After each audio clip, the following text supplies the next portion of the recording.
Today we will start with a new bit in the unit 4, that is production of drawing, that is machining symbols. Now every component has number of parts, and that parts are manufactured in the industries or in the company. Now there is no descriptions on the drawing, or there is no notes on the drawing where the manufacturing method, which is the manufacturing method, what is the tool mark, how to place the tool on the machine while operation, what is the surface finish of that job, what is the direction of lay, what is the sampling length, what is machining allowances. They are shown by the symbol on the surface of the drawing of that part. So let us understand what is the machining symbol that is used. Now this is the machining symbol.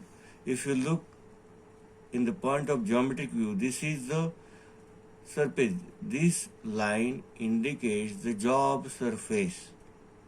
This line indicates the job surface. Now this is the triangle. These are the two arms of the triangle. This is short arm. This is the longer arm. Again horizontal line, and here the triangle is completed. Short arm, long arm. Again a triangle is completed, and they have given the specific name on each part. Now this B, what does this indicate? This is the manufacturing method. This is the manufacturing method. We will study step by step every part, and we will understand what is the manufacturing method, which are the types of the manufacturing methods. Now below this line, this is Start.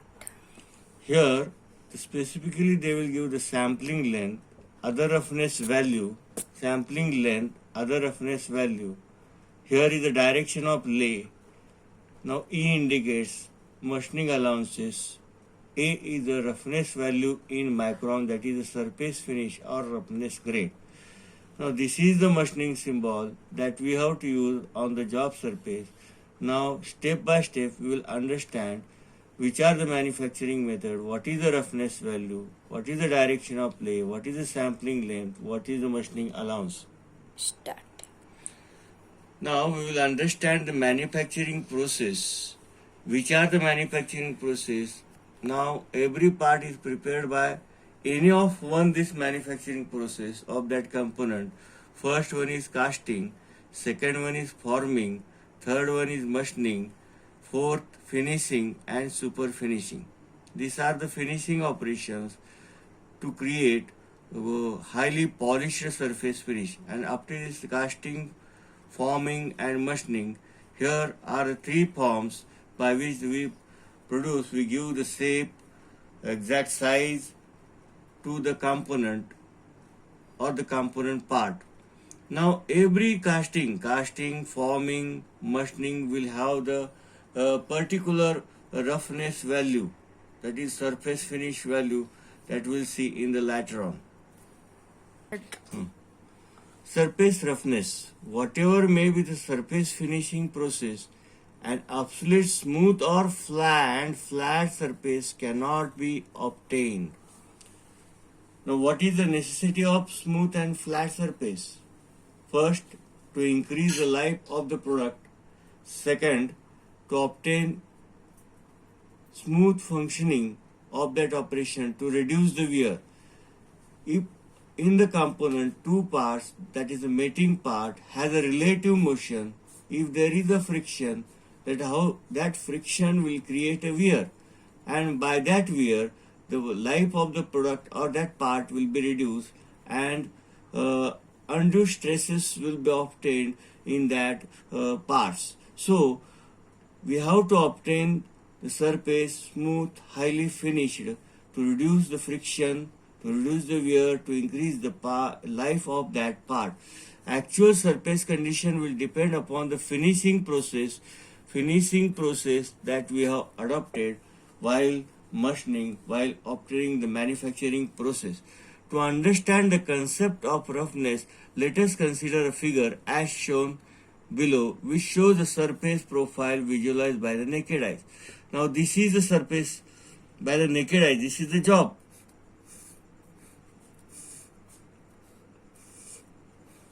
This is the front view of that job. This is the surface which we have obtained. This is only sample length we have taken. By naked eyes, it will obtain very flat, but when it is seen microscope, this surface. Start. Now, when it is observed under the microscope, however, when the same surface is seen under the microscope, magnified image of the surface is obtained, which is shown in the figure. These are the hills and valleys that are obtained on the surface, which is not seen by the naked eyes. The highest part is called hills, and the creased part is called the valleys, surface under the microscope. One can find that same surface, which looks flat and smooth, is full of hills and valleys, that is waviness. Art. Characteristics of surface roughness, that is the lay. Surface waviness, roughness, height, flaw. What is a lay? Lay is defined as a direction of predominant surface pattern produced by the tool. That is a tool mark after the operations. Waviness. Waviness consists of those surface irregularities which are greater spacing than the roughness, and it occurs in the form of wave. That is the wave. It occurs in the form of wave, as you have seen in the figure. It may be caused by vibration of machine or work deflection and wrapping. That is vibration when we start the motor, electric motor, vibration, or we operate the tool, the forces, the reverse forces will be created, and a machine will start at some small amount of vibration. Because of that vibration, that waviness or surface waviness has been created. Roughness, height. This is related to the arithmetically average deviation expressed in micrometers, normal to the imaginary center line. Now, this is the imaginary center line, and above this is the waviness, height, above the mean line, and this is the below line, above and below. That is the flat surface, that is called as the roughness, height. Now the flaws are the surface irregularities or imperfection which occurs at infrequent interval and at a random interval. Scratches, holes due to material defect. Art. Now this is the job surface. Here they are shown the waviness has been created here on the job surface. It is observed under the microscope. This is the waviness height, total height, waviness height. This is the roughness height they have given here. This is the flaws. This is the direction of lay, that is after operation the tool marks are seen on the job. Surface roughness width. This is the surface roughness width. This gap is called as surface roughness width.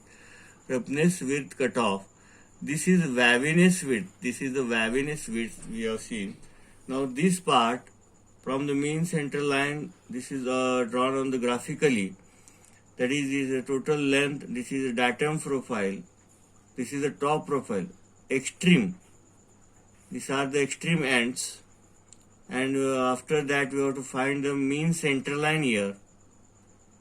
After mean center line we have to measure the height at equally spaced, and we have to put in this formula Ra, that is the roughness value, 1 upon L integration 0 to 1 h into bracket x dx, and the surface roughness Ra is also measured, roughness number is equal to this heights are measured h1 plus h2 plus h3 plus up to hn, which is equal to upon n, that is number of readings. It will give the roughness value in terms of microns. Roughness values is in terms of microns because it is observed under the microscope. Now how it is measured? The surface roughness may be measured using by one following method: straight edge, surface gauge, optical flat, tool makers, microscope, profile meter, profilograph, and tat. now we will look for the direction of play of the symbol. As I have told you, the direction of play means the tool marks on the surface of the job after operation. Now this is the direction of this is called a parallel, and they have given the job surface, it is parallel to the tool marks. They have given the three-dimensional figure. Second is perpendicular, third is crossed, fourth is multi-directional, this is circularity, and this is the radial. These are the symbols of the tool marks that should be represented on the drawing.